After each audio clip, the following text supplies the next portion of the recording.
Good to have everybody. We'll keep letting them in, but let's go and get started. Just a quick reminder, guys, if you have not yet joined our Facebook group, be sure to do that, okay? Something pretty new in the last month or so. We're getting that ramped up just since workplace isn't going anymore.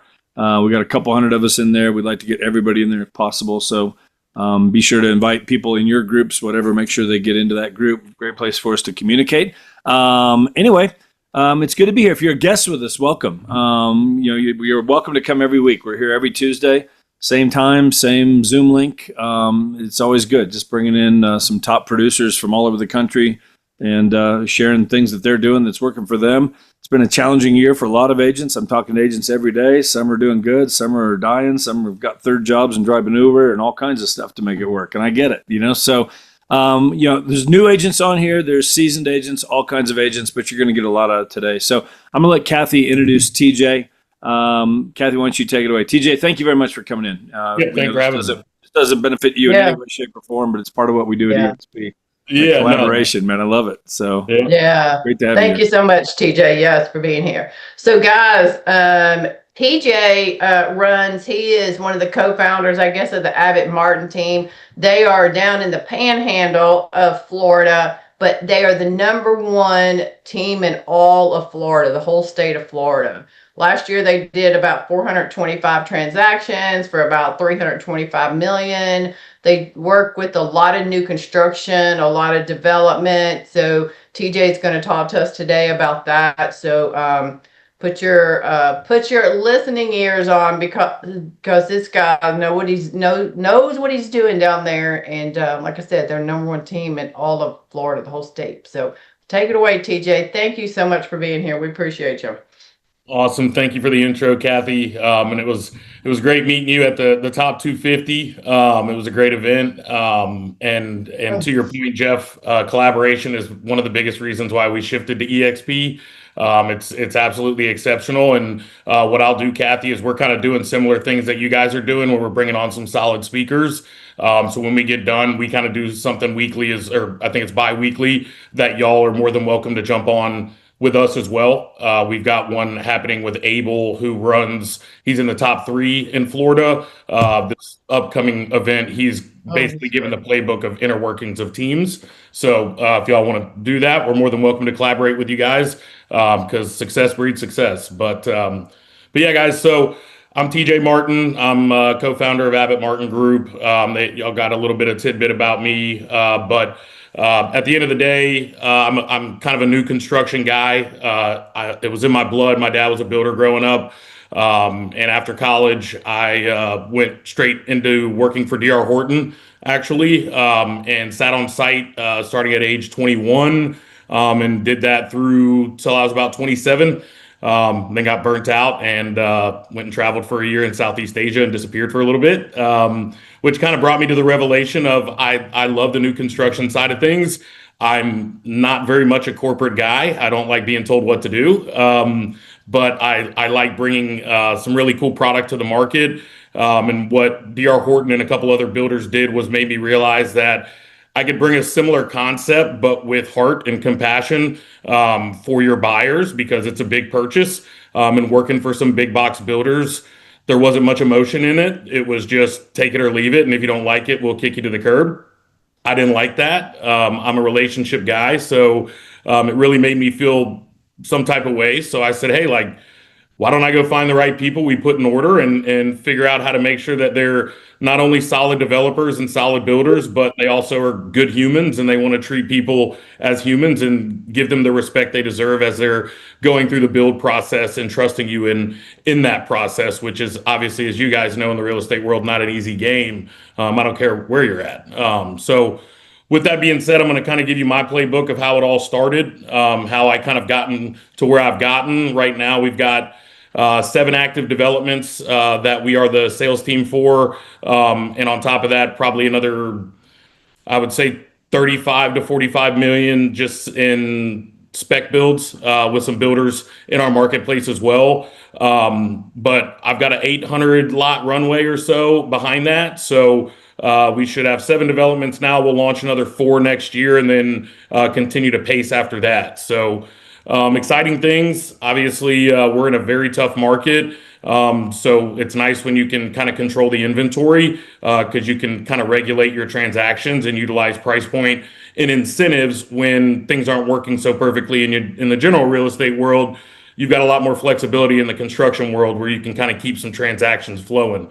So with that being said, I'm just going to kind of run through what I went through, and then we can have some Q&A afterwards. I've got some things I can show you guys that I've used to either facilitate getting a deal with new construction or developers, or just stuff that I'm already using as a playbook of sales packets and stuff for developments that I'm doing. So, but anyways, we can get rolling. So the biggest thing that people miss the boat on is they go try to be the jack of all trades in a marketplace. And builders want people who are very intimate within their community. Not only do they know the school systems, the kids, the parents, but they also have very strong agent relationships. Because in the new construction world, agents are your best customers. And so you've got to be very in tune with that. So I encourage people not to just go bounce around and say, hey, like, let me go find a spot over here. Let me see if there's a builder in this section, yada, yada, yada. I very much encourage you to find a place that you're very passionate about because that will exude your sales process. But when you find that passionate place, the conversation with those builders becomes way more fluid because you're not having to kind of BS your way through it. You know the areas, you know the agents who are selling in the areas, you know the product that's selling in the areas. So you're kind of one step ahead. And so what I would encourage you to do is go to the community that you have fallen in love with or you want to fall in love with and you want to make a stamp there, whatever it may be, and go start looking at what these builders are doing around there. There's going to be spec builders, there's going to be custom home builders, there's going to be track builders, and then there's going to be your guys that just burn and turn and they build a semi-custom product, but they want to sell it when it's complete. They don't really want the rigmarole of holding people's hands in a custom build. So what I did was I found an area in South Walton County that really spoke to me. We're next to the beach, guys. So we're a beach town. We got the beach on one side and the bay on the other. And so I started looking across the pond, which I call it the bay side. And there was a lot of builders out there that were doing well. They were doing 7-8 houses a year, but they weren't ever scaling. They were staying in the same place. And then I also found builders that were developing. They had 30 lots, 40 lots. They were being underserved. You see how dirty they are? So I would go into these model homes and I would realize that the agents sitting on site aren't the same agents all the time. It is just an open house. Hey, let me throw my new agents in here. Let me pray they know how to sell this thing. And let me use this as, hey, you can get buyers and as an agent attraction tool versus understanding that this person's giving you the opportunity of a lifetime, that it's not just a $500,000 house when there's runway times 30, you know what I mean? There's $15 million worth of deals there that they're entrusting you with. So what I did was I went and found those builders that were being underserved and I brought them value. So I'll take it two ways. The first way is your onesie twosie guy. He's building some houses in the area that you love. You go there and you do a bunch of research on that builder first. Before you speak to him, before you introduce yourself, you need to know his business. You need to know his product. You need to know what his price point sells for the most part, so that when you're walking up and going to speak to some of these guys, you're speaking in a way that you're pumping them up. Builders have ego. They want to hear how good they are. They want to hear how beautiful their product is. They want to hear what the consumer thinks and how they want them to think about their product. So when you go into what I did is I found two builders that I really loved. One was Bluescape Homes and one was Brock Built. And I said, these are really nice products. So I did a bunch of research on them and I spent some time in that neighborhood. Well, it's usually the guy that walks up to the job site that's probably somewhat clean cut in a nice truck. That's usually the builder. So I would stay somewhat around there, try and do my due diligence to where I could see that guy on site. And I would walk up and say, hey, I'm TJ Martin. I've been watching what you've been doing here. You've done an exceptional job. Your build is beautiful. Do you mind if I walk this home with you? I'm a local agent. And I think I might have some buyers that may be interested in this. Can I take a look? Most of them want to talk about themselves. So they're going to say, yeah, for sure. Come take a look. Well, in that conversation process, I'm going through his company like I know it like the back of my hand. Hey, Mr. Johnson, I know that you own XYZ building company, and I see you've done 3 or 4 different houses in this neighborhood, all of which seem to be spectacular. Can you give me some insight of kind of why you decided this was your spot and what you love about it and kind of what brought you into the building realm? Get curious about them. They want to talk. So ask them questions, ask them different things about their kids. Do you have kids in the school systems around here? And when you kind of create that rapport, they start having a conversation with you in a different realm than, hi, I'm TJ Martin and I'd like to be your real estate agent. You're coming into there to just have a conversation of, hey, I might be able to bring you some value with some buyers in the fold. So let's have a conversation. So what I did is I went to those builders, started having those conversations. And what that did is it made me understand what they're searching for, because builders want deals. They want to be brought deals. They don't want to have to search for deals. They want their hand held so they can build houses. We bring the consumer and they just do what they do. They want to build houses. So with that being said, I'd go get all the information about what they do in that marketplace.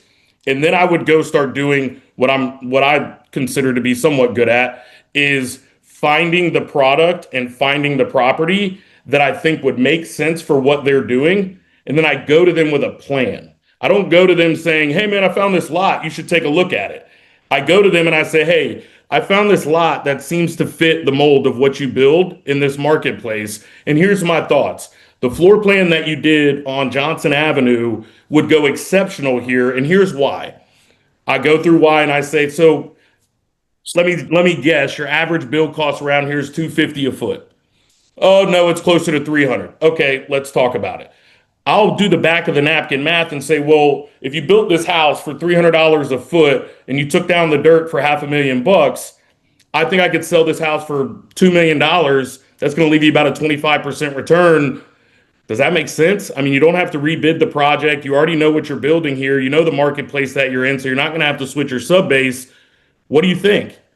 And that's the ticket. That's when they go, wow, you spent time to learn my product, find a piece of dirt, understand how to back into the number, and now you're bringing me a deal that we can all put together to try and make something happen. You get instant qualifications, call it, that way that builders go, wow, I didn't get poached, I didn't get sold. They did the research before even coming to me and asking me for anything, and are backing into a number that the deal could or could not trade. But at the end of the day, you spent that time doing that. And I did that to probably 6, 7 different builders and landed with 2 that were just my money guys. They loved it. They loved that I could continue to bring them deals and bring them runway. And this is where it scaled. Once I started bringing them value, which is pretty much what they care about, is bringing them value and deflecting all the BS from them, they got really aggressive with how much money they would spend. So when we were successful with 2, they said, I want to do 4. When we were successful with 4, they said, what if we did 10? When we're successful with 10, they said, okay, what are we looking at here? And I said, okay, let's talk about economies of scale. So what if I started finding you guys subdivisions and we just recreated the wheel and kept it moving? They said, okay, let's have a conversation. Well, what I started doing was I started going, and I'll show you guys what I put together here. I went to a group, the Bluescape Homes folks, and I said, guys, I think I found a parcel that we could do 45 lots on. I think that this is what the product we could do because it's new to the market. I think it would rent well, and I think our returns would look anywhere between 22 to 27%. And I think we can knock this thing out of the park. But I came to them with this, and I'm really bad at technology, so I'm going to try and figure out how to share. So essentially, I put this packet together. I got renderings put together. And when I look at this, I go, okay, 45 lots, average sales price of $1 million to, what is that, like 54 million or something like that. So I looked at that and said, okay, this is totally worth the investment. Let me get ahead of these guys and show them the playbook of how we're going to not only take down this dirt, but we're going to develop it, sell it out, and be done from inception of dirt to close out of the community.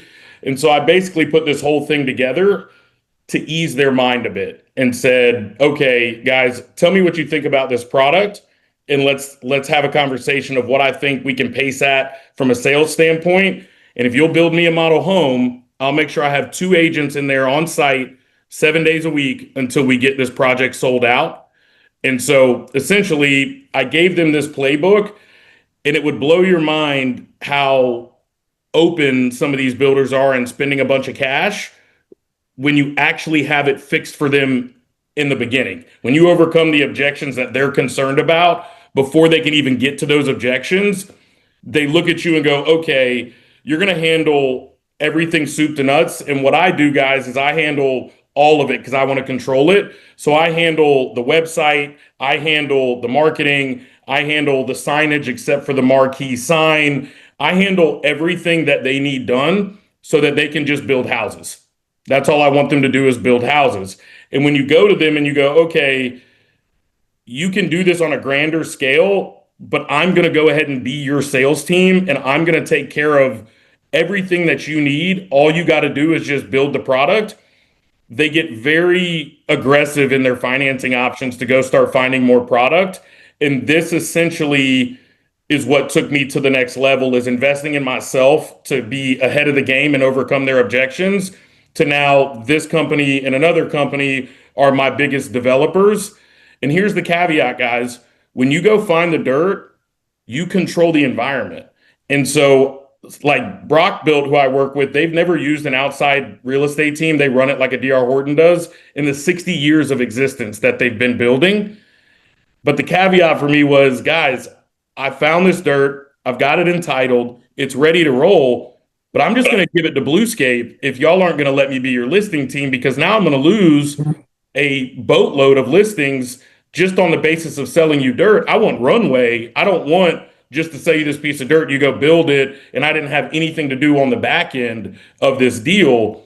And they said, okay. And it was interesting. Once that happened, I just started finding more and more dirt and then creating more and more platforms like you're seeing right now to give them what I thought was going to be the proper play.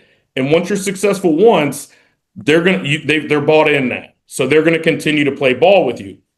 And that's where I've kind of blossomed this thing. Is I went to some builders that were only doing onesie twosies, got them to believe in themselves, and then got them to believe in me after that. And that's where the relationship building comes into play. And that's where thinking outside of the box and doing the research ahead of time and being okay with going up to a job site, shaking somebody's hand and having a conversation about what they're building, what they're doing. What does their pipeline look like? Are you a spec builder, or do you only build custom homes?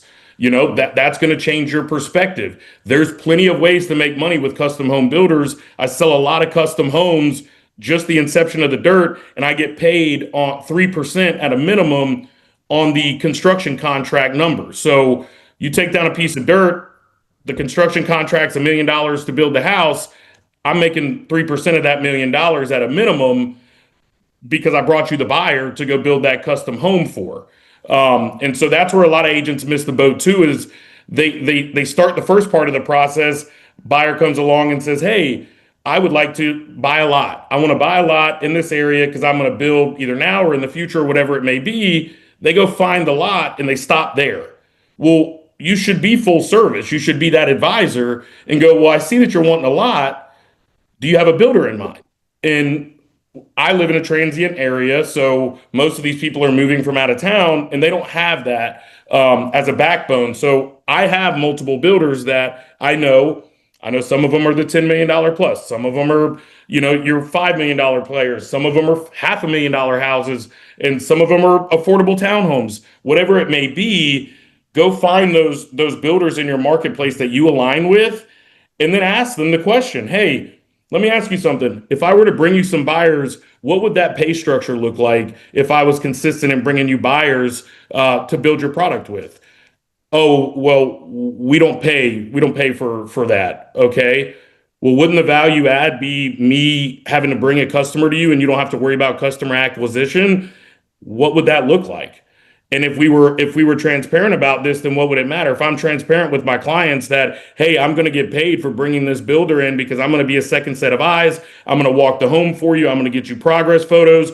I'm going to make sure all the title stuff works right. I'm going to make sure your financing is in order and make sure you don't miss any of these steps. Don't you find some value in that? Well, yeah, okay, of course, then go ahead and put it on the bid sheet that you're paying me 3%, just like we deal with the NAR settlement now. You show your value and they'll pay for it. And so at the end of the day, put it on the bid sheet and show, hey, you're paying me 3%, then it's not going to affect your bottom line, Mr. Builder. But if you don't ask, you don't receive. And a lot of these guys are starving for new builds because obviously people are afraid of construction loans right now. But when you have the proper financing people that you deal with and the proper organization that you can put together in the new construction world, you mitigate all of those things for these guys.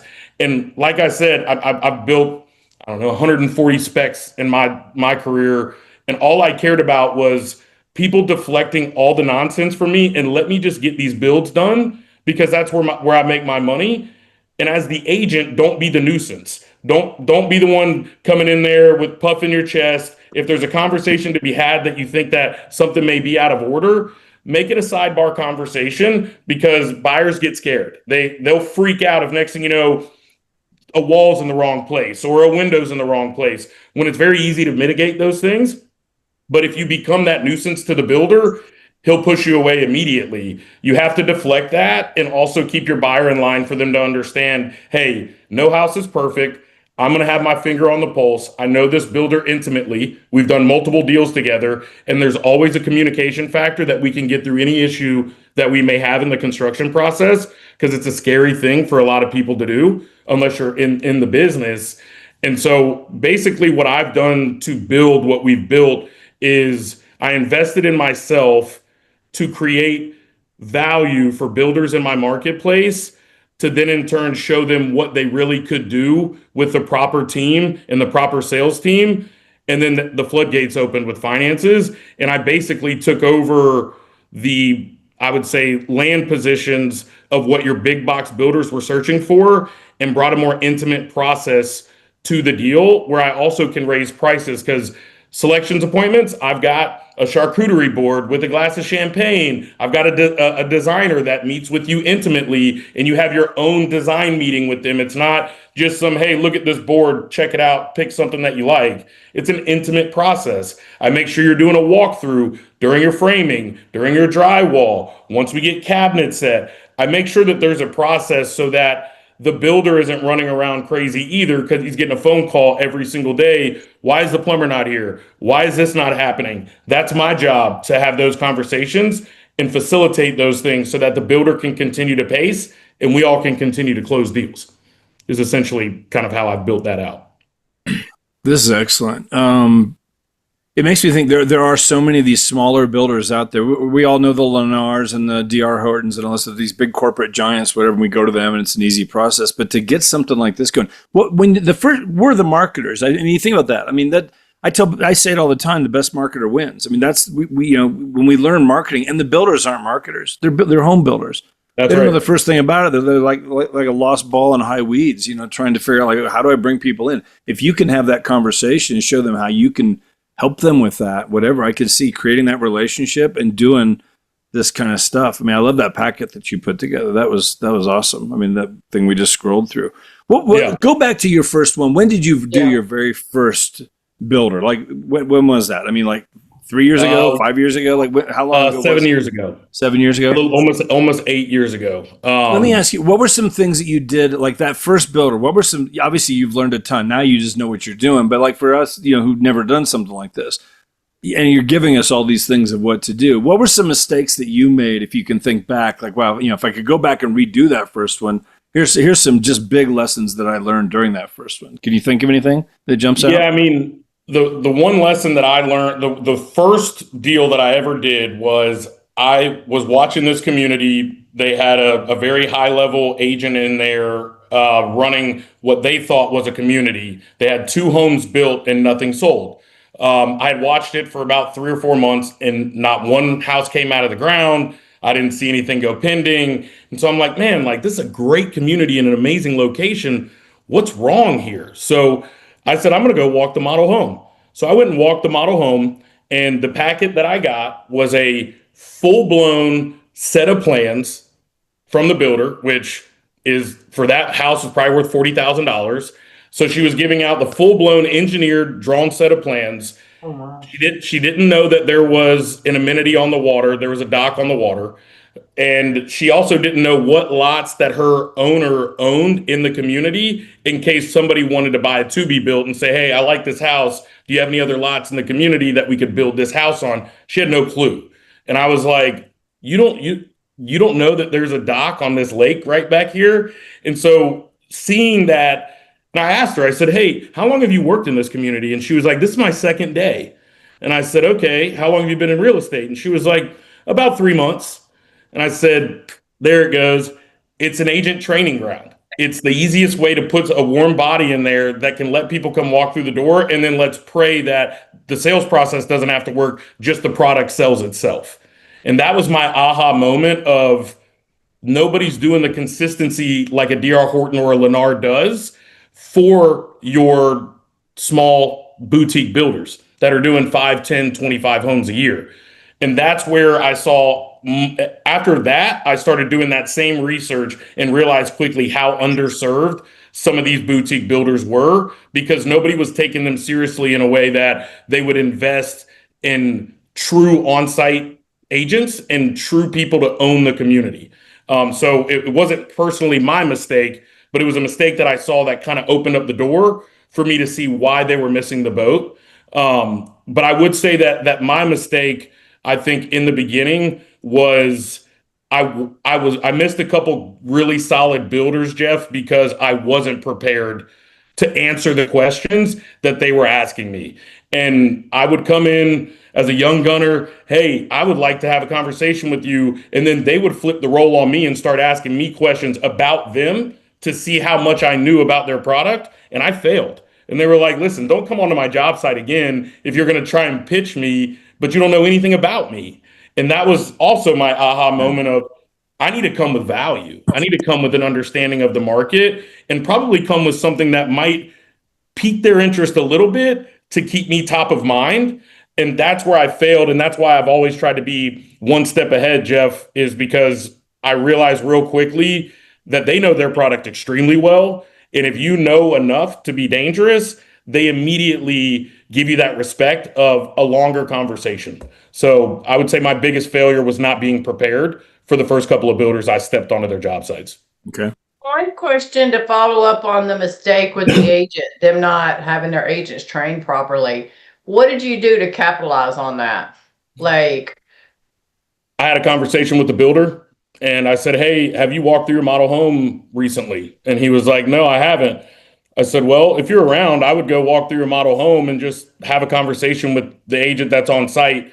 I walked your home, and I'm just going to be quite frank. I think that there should be some knowledge that they should know. At the end of the day, I think that you're going to perform in this neighborhood, but I do think you should go walk your model and just have a conversation with some of the agents on site. And he was like, okay. And I had met him in passing, but it wasn't anything like a strong relationship like we have now. And I just left it at that and just kind of stepped away because I didn't want to super overstep, but I also thought it was completely asinine that the plans that were being given out were 40 pages engineered drawn plans. Like that's not good. You know what I mean? And so I was a bit concerned for him just in that regard too. I think that was pretty rough to be doing that. And so he went and did that. And then probably 2 days later, he said, hey, can you come meet me in my office? And I had something prepared like you guys just saw. And I said, yeah. And he said, well, tell me why I should pick you, why you would do something different. I said, well, let me show you what my thoughts are. And I had some renderings done. I had some things put together that I had already done before I even went and walked that model. And he was like, you put all this together for no reason. Like you didn't know you were going to do anything with me. I said, yeah, I really love your community. And I think that we could do something really cool there. And they fired them and we got hired. They had 2 sold. They had 33 lots sold, 33 lots left in the community. And we ended up selling out that community in 7 months. And then after that, he said, let's go find 200 lots because I want to do 100 lots a year. And I said, okay. And we've got 680 There's 630 with him in the pipeline as of right now. Wow. Obviously, it's a struggle right now in this marketplace. And Yeah. I would say that probably 45% of what we have is all investor driven in between that 1 and 2 million mark. So I'm wanting to pull my hair out, but or lose all my hair. But at the end of the day, we've become such close friends and we've been in the trenches together. We win together, we lose together, and we go through it. In the same way he's bleeding money, I'm bleeding money, and we're going to power through it together, and we're going to come out on the other side. But we are fortunate enough to diversify, and he does have some townhome product that's selling and some primary residence stuff that's selling. But at the end of the day, we've built such a strong relationship that he's like family to me now. So Great. There's a couple of questions in here. Courtney said, what did you use to create your renderings? a graphic designer, because I'm not very good at this stuff. And this was before kind of this whole AI boom. AI can kind of put that stuff together. I've done some stuff in Chat GPT and then some stuff in Gemini that is pretty quick. But I've got a graphic designer here that does renderings specifically that I hired to do these things. Did you do that right off the bat? Get a graphic designer before you even had your deal, like with that guy, to put something together for yourself? I did. Yeah. Yeah. So, I mean, that's a key point. Like, he's investing money before he even had his first deal, right? He's getting ready he's getting prepared, knowing, he's betting on himself, like you said earlier in the conversation. He's betting on himself, knowing that he is going to, if he just continues down the track, he's going to land a builder. So Robert asked if you could share your contract with the builder, taking out their name and yeah. Yeah, I'll put that in the chat. I've got a blank couple contract, Yeah.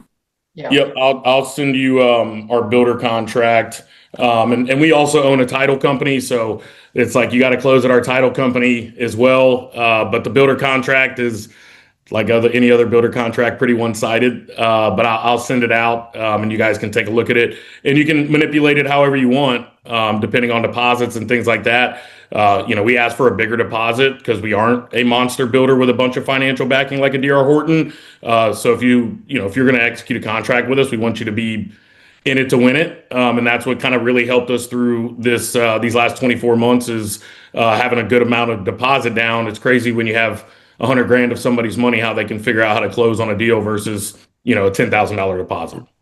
Yeah. Last thing, Robert said that he never heard of builders that would let you take that much involvement. I think you kind of talked about that. It's building that relationship and, bringing them things of value. But anything else you want to touch on that? Well, the goal is to have minimal involvement, is to take the consumer and you kind of deflect from the builder. Hey, like I can help facilitate the questions that you have. If you go walk the property, I would like to be there with you to make sure that I can take notes down of whatever may be right, whatever may be wrong. And then if you've got any issues in regards to fit and finish or design selections, I can help be a part of that.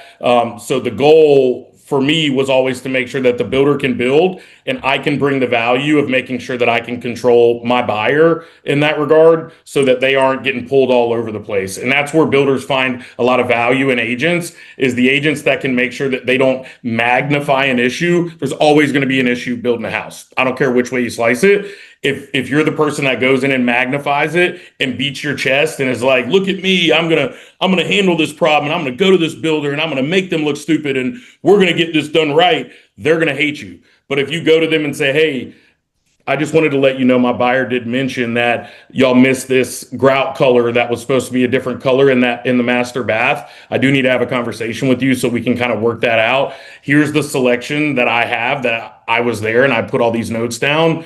Can we make sure that selection is the one you installed? Because according to the buyer, it's not. Let's have a conversation. That's the issue they want you to be the buffer for, so that they don't have a mad buyer coming into the house, grabbing subcontractors, ripping things out, saying, don't do this, stop now. It's all these different things that builders have to deal with. When you become a partner of theirs and you become somebody who helps diffuse situations to keep things in proper order, that's when they see a boatload of value in you. So my goal would not to be super involved with the builder. It would just be more involved with keeping the buyer at bay during a 10 to 12 month build process. It makes me think, TJ, like even to go start with, like just find a local builder, just a Yeah. smaller builder. They're doing 4 Yeah. or 5 homes a year or something, but Yep. have that conversation. Maybe you can maybe help them Yeah. market a couple homes and get Yep. something done there. Whatever, but you're going to find those people. Yeah, I'd love to take it to 10 next year. Yeah, I'd love to take it to 20 the next year. I'd love to get, Yep. build something. You've got those people out there, just like we're building our businesses. They want to build theirs, whatever. And if you can be that person that gets in there early on and facilitate that, start small, but get bigger Yep. and bigger. You can learn to do, I think, through the process, exactly what you've been able to do. I mean, does that make sense?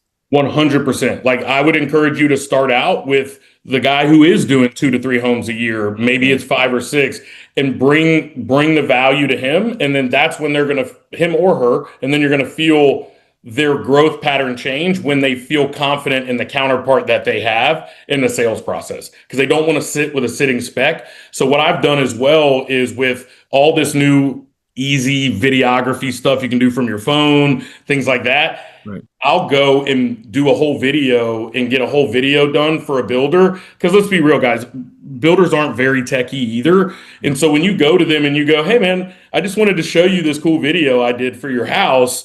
I'm going to use this to try and cultivate buyers for you during your build process.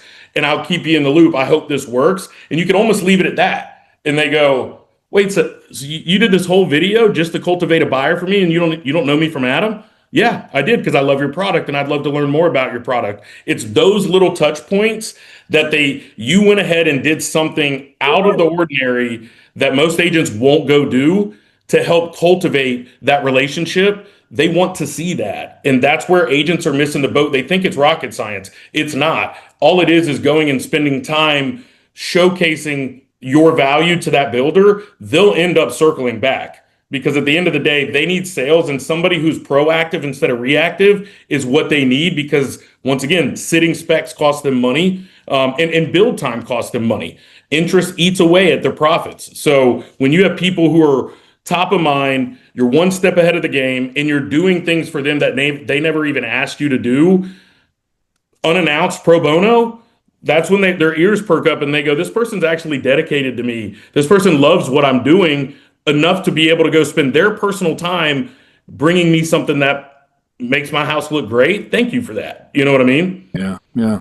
Well, and it seems like for any of us that are considering even thinking about this, it's a great time to do it. I mean, builders right now are hurting just like everybody else out there. I mean, their sales are down. They've got homes that have sat there for months, and that's exactly right.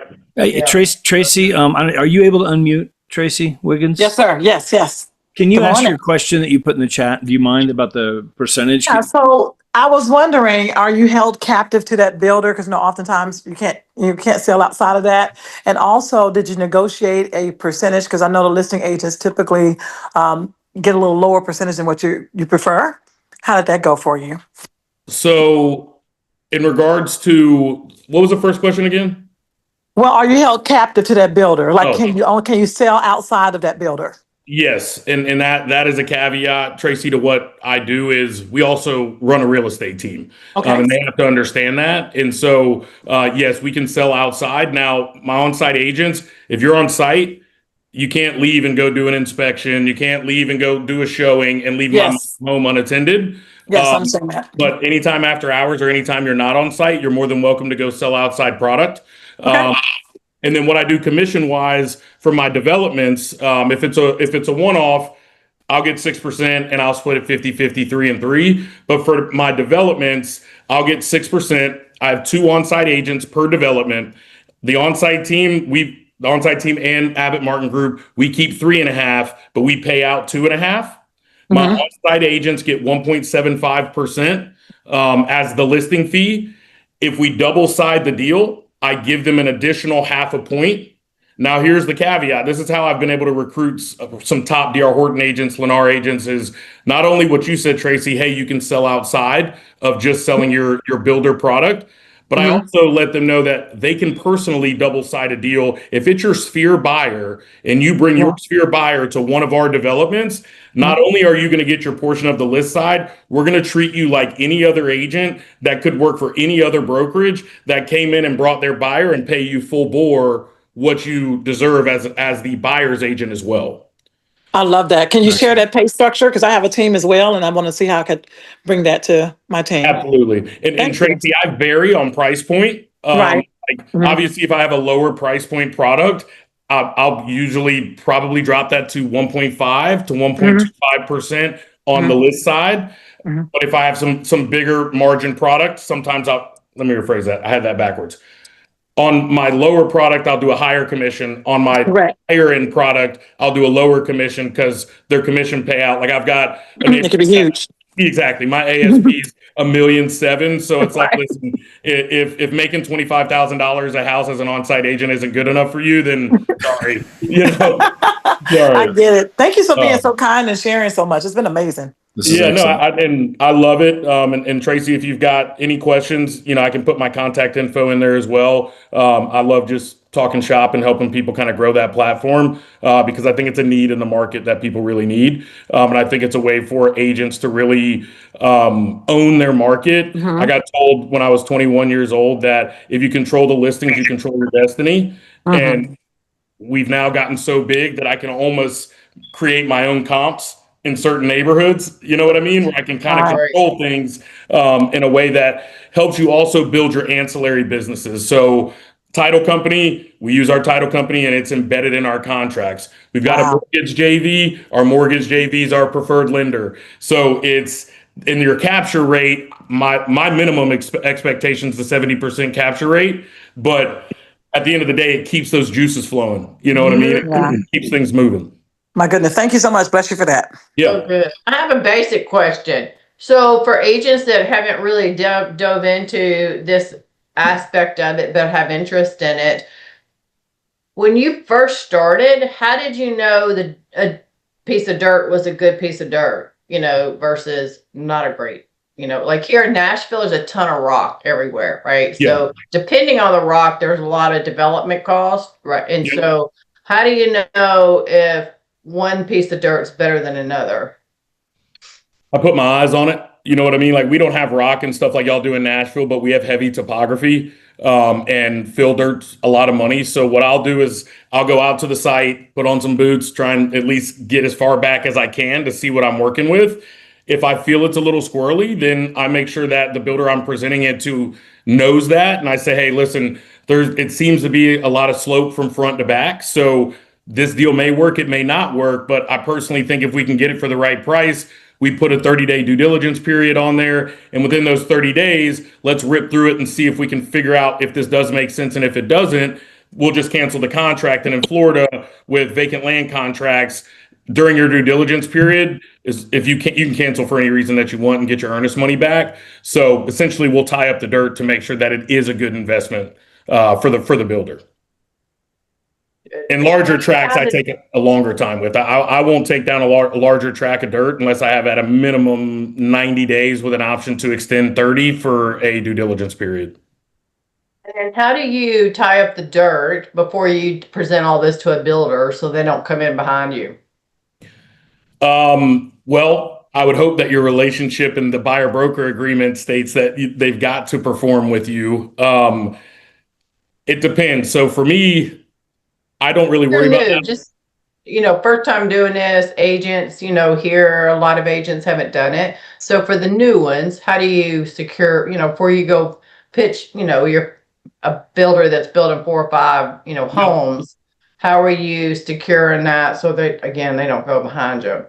Or do you? I mean, I would just simply say, listen, I've been studying your product. I know kind of what your sales price looks like, and I kind of understand exactly what you're building. So I've got a couple of lots that I think might be the right fit for you. If you're open to it, I'd like to show them to you. But obviously, according to these new NAR rules, I really got to get this buyer broker agreement signed. But at the end of the day, I can make it property specific for you, so you're not married to me. And we'll go take a look at a couple of these lots and see if they make sense. Yeah, perfect. Gotcha. Let me, Gil? TJ, has there ever been a time where you've decided this just isn't working, I need to walk away? We need to separate. I'm sure that's happened too. Yep. And it once they started speaking to my on-site agents with some extreme disrespect, and also speaking to myself in that way, and making us feel like we were an employee and not a partner, is when I'm going to step away. Because at the end of the day, we fall on the sword together. We're in the trenches together. We're building houses. We're not just doing hey, go under contract and close in 30 days. You're going to end up spending 10 to 12 months with these folks through some pretty intimate situations that you've got to have the right partner in place, because now you're battling the builder and you're trying to help your client, but now they're battling you at the same time because the builder that you recommended is not doing what's proper for the consumer, which is why I said in the beginning, there's no way I'm going to partner with anybody that doesn't have the empathy and understanding of what buyers go through to build a home. I just won't deal with it, because it's a very stressful process, especially for couples with kids, and you got a lot of things on your plate. If you're not willing to have a heart and hear people out, then you're not really the person for me.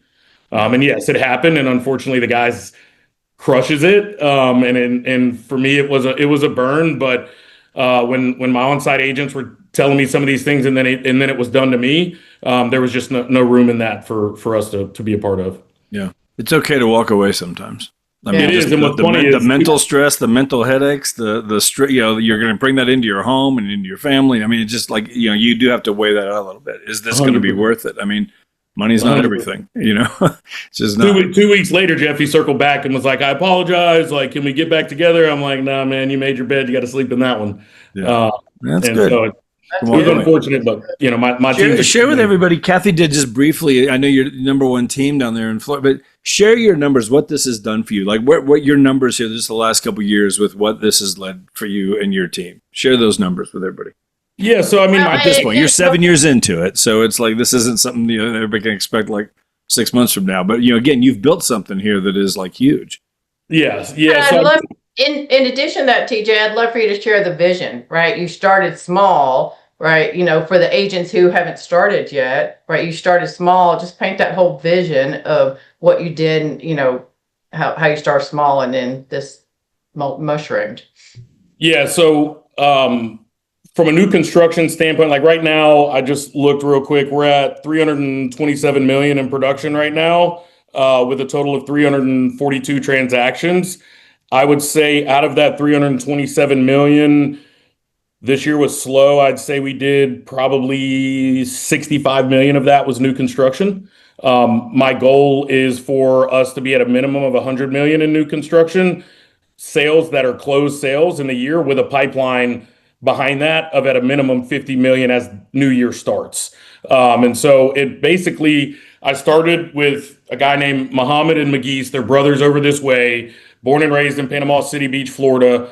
Those were the guys that they were getting their plans given out to everybody. We did Preserve It. It was called Preserve It Inlet Beach. We ended up selling it out in 7 months. And after that, because we were moving so quick, they had to hire a purchasing manager. They had to hire another superintendent. So by the time we were done, they had already scaled their business with me. That they're like, well, we got all these employees now. We got to do this again. And so fortunately, during that time, they gave me that notion. So I had been working on runway behind them to say, hey, I've already found an entitled piece. I was trying to find stuff that they wouldn't have to put infrastructure in and horizontal infrastructure. So I found a couple other pieces and I said, hey guys, would you be open to, because that was Bay County. I said, would you be open to Walton County? That's kind of my bread and butter. And they were like, well, what are you looking at? And I threw a couple projects at them and they said, let's do 1 or 2 of these, see how they go. And that was 8 years ago. And we're still very dear friends. And what's funny is, just like I said earlier, success breeds success. Once the market started seeing us doing that, builders were reaching out to us going, hey, I see what you're doing. How do you do that? And can you do it for me? I've realized that my bandwidth is only what it can be. So taking on Bluescape, and then Brock Built was a huge conglomerate out of Atlanta. They wanted to come into our market. They wanted to buy a track from the guys that I was just talking about. My guys were like, nah, we're not selling. And I said, well, I have a couple other pieces we could talk about. But I did make sure, I had a good conversation with the guys at Bluescape and said, hey, why don't we meet, have a conversation? There's strength in numbers. D.R. Horton was killing us in this market. I said, why don't we have a conversation? Let's play nice in the sandbox and let's start utilizing each other's assets to compete against the DRs and the Lennars of the world, but do it in a way that we can give similar incentives. We can go try and buy futures to buy down rates. We can do a lot of these things as a driving force versus y'all competing and acting like we're looking up each other's skirts. We're not, one way or the other, we're going to see y'all's product anyways. So let's combine forces. And so that's what happened. We ended up having a meeting of the minds. They ended up trading 2 deals where they had a townhome deal. The other folks had a single family deal. They wanted each. So they traded. And then it was just gangbusters from there, where it was like, hey, if you don't want it, Brockville's going to take it. If Brock doesn't want it, Bluescape will take it. And I would go to say that we've got the strongest land positions in all of South Walton County over DR and Lennar. But it just blossomed in a way that everybody was thinking selflessly. And I was doing things ahead of them to try and make sure that they understood and had confidence in their own abilities of how we could pace forward. And now, I mean, we meet every week. We go over our projections. We have yearly projections, monthly projections. We understand what's working, what's not working. And we've kind of created our own little staple in this market that, you know, I'm doing this conversation with you, but I also am doing a training with Dustin. I think, did you meet Dustin Runyon? That's a monster producer out in Arizona. Yep. So I'm doing some coaching for him. He just took down like $150 million worth of developments. But it's interesting because nobody's really tried to really hone in on some of these builders, and some of them are absolutely exceptional. They just don't believe in themselves enough to go pull the trigger on something bigger than what they're used to. They don't want to get out of their comfort zone. If they're making good money building 10 custom homes a year, they're complacent until you show them, well, what if we could do it with the same amount of energy? I could do that 50 times for you because we're just recreating the same floor plan. They're like, okay, let's talk about it. But once again, it was just because I was ahead of them, showing them the light at the end of the tunnel versus going, hey, here's this piece of dirt. I have no clue what we're going to do with it, but it could be a cool play. They're going to go, well, nah, that's scary to me. But if I'm like, I think I'm going to sell 3 a month. Here's the 4 floor plans we do. I think you can build them each for 250 grand a piece. I think your profit margins are going to land at 25% plus. Here's how the numbers work. I can have your marketing, your website handled. All I need you to do is get your supers over here. Let's start building some houses. They're like, okay, let's rock and roll. You know, just got to be one step ahead of them. Wow.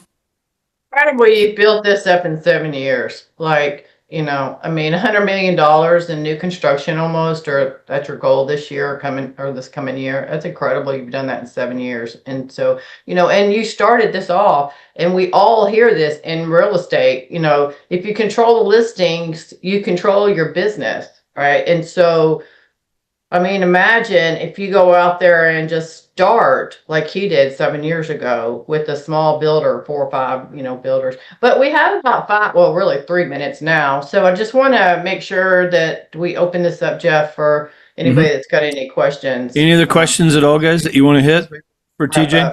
TJ, could you find that, if it's right there, you can send it to us, or if you have time to put it in the chat, just your contract with the builder.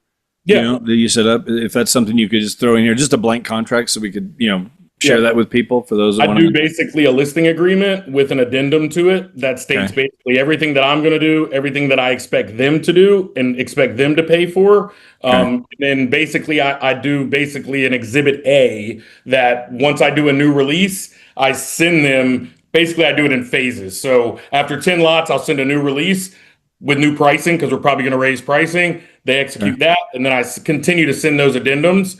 But for the most part, it's pretty simple stuff. Right. Okay, cool. But I'll send that to you. Yep. If you could share that with, you know, Kathy or me, we can get it. We'll make sure we get it, guys. We'll make sure when we get the video uploaded, that'll be in there in the comments and stuff. We'll share that with everybody again in our, you know, on the website, on the Freedom Team YouTube or Facebook page. Yep. And I threw a curveball out there the other day, and now I'm selling a 11-acre Gulf front development with 30 interior lots and 4 Gulf fronts, all strictly lots. There's no lot home packages, just selling the dirt. And I saw this piece, and I'm like, man, we've got to really pay attention to this. 11 acres on the Gulf ain't easy to find. And I was like, well, I think we need to showcase something really cool of what we think that project's going to look like. And see what they say. And so I'll drop this in the chat too. It's like a 1.5-minute video. and we've got this listing now. But basically, I had one of our architects draw out houses to be on each lot so it would look finished. And I got this video done, and the guy was like, "Wow, this is exceptional." And it was actually an architect who put this together real time. So this is coming to you now in the chat. If you want to show that, Jeff, it's pretty exceptional. It might take a minute to load. It looks like. And while we're doing that, let me see if I can find this other. So we need builder contract, and then we need builder listing agreement. I could share that. I'll share one of those packets too. Are you good, TJ? I mean, I think you are. Can we share your contact info in here for anybody? I know Tracy, different ones that might want to just reach out to you with specific questions. Is that you're good to do that? Yep, no worries. Yeah, that's fine. I don't know why this is taking so long. It's not a very long video, but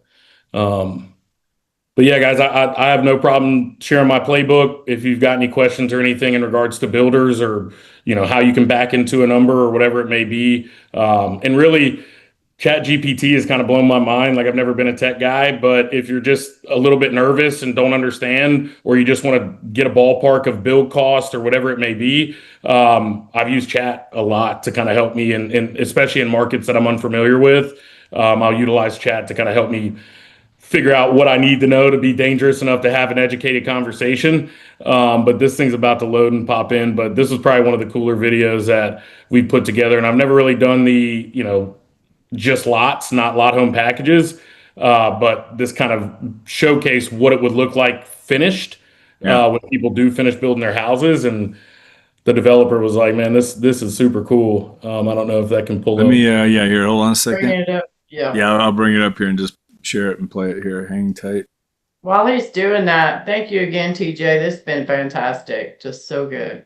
Yeah, and I'm sorry I'm not like the PowerPoint presentation kind of guy, but yeah, you did great. Like Tracy said, I feel the freedom, like all freedom in this. She just, it really gives a great path for agents to take hold of, like you did. It's 7 years you've built, this amazing business for you and your team. I'm gonna play this video, TJ. If you don't mind, just maybe put your contact info in the chat while I'm playing this. Okay, so guys, here, I'll play this real quick. Turn up the volume. Let's see. Wait, volume. Is there volume on here? Not hear anything. there is, but it's not that big of a deal. Okay. I've got the volume up and turned on, but anyway, get a feel for it. This looks great, though. It's right to the right of the pause sign. No, I've got it. Yeah. It's all the way up. Huh. Probably my fault. No, it's okay. Get a feel for it, though. This looks awesome. It's super awesome. I'd live there. Yeah. Come on. We got lots for sale. I'm in, man. I'll buy. Yeah, you got the beach right behind you, it looks like. Yeah. Your architect put this together. Yeah, which I've never really used an architect to do all that, but he did an exceptional job. It's also going to help him get a couple of these opportunities to be the architect for some of these builds, but Sweet. But yeah, I wanted the developer to feel like he's looking at something completed, and what it would kind of showcase, and how it would feel, where you can sell lots almost with the vision of, hey, this is what it's going to look like. So it worked. We've got the listing.